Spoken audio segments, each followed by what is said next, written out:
In April, in front of 90,000 people at Wembley Stadium, Anthony Joshua went on a personal journey deep into the very heart of heavyweight boxing in an unforgettable fight.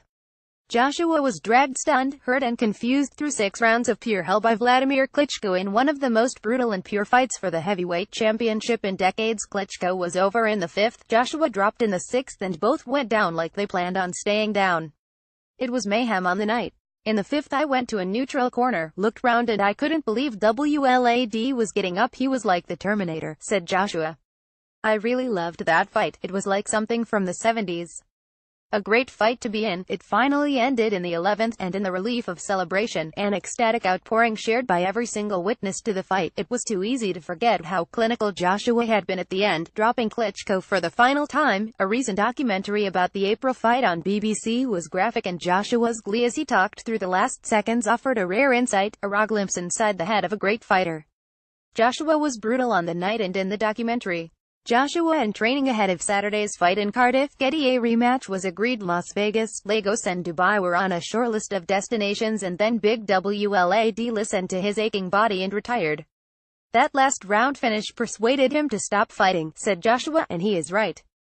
Joshua, meanwhile, took his time letting his battered and bruised body recover, and every day has been necessary in the healing process. 2 months ago, a flat-faced Bulgarian called Kubrat Pulev was named as the opponent for Joshua this Saturday at the Principality Stadium in Cardiff. Pulev was the IBF's #1 contender, the fight a mandatory, and he was also a test. But Pulev officially withdrew 7 days ago and was rapidly replaced by Carlos Takam, the IBF's #3, and a difficult switch. Takam is about 5 inches shorter and poses a totally different set of problems to the problems Pulev would have posed.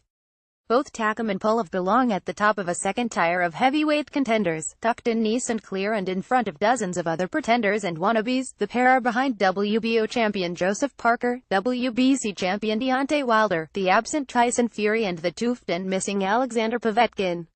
The bookies are not impressed with Takam, but it is likely they would be as brazen totting up any other opponent against Joshua right now. Joshua looks and acts like the best active heavyweight on the planet right now. He has the regal quality that Lennox Lewis so splendidly had, and people adore him for it.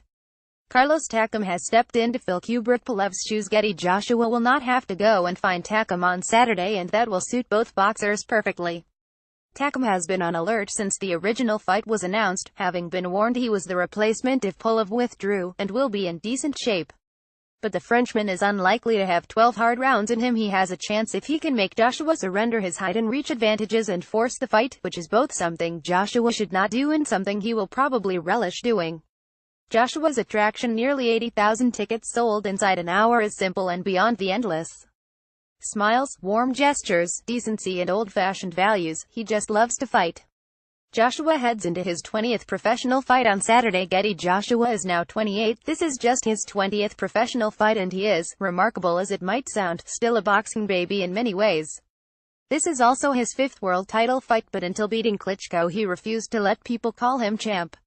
There is no uncertainty now, no ambiguity, no doubts about heart and chin, and during the next 3 or 4 years it will be a pleasure watching Joshua biff and bash his way through an agitated waiting list of boxers, all of whom are now screaming his name. Joshua is the sport's cash cow, and they, trust me, do not come along every generation.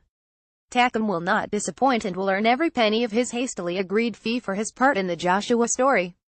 More about Anthony Joshua. Carlos Takam reuse content.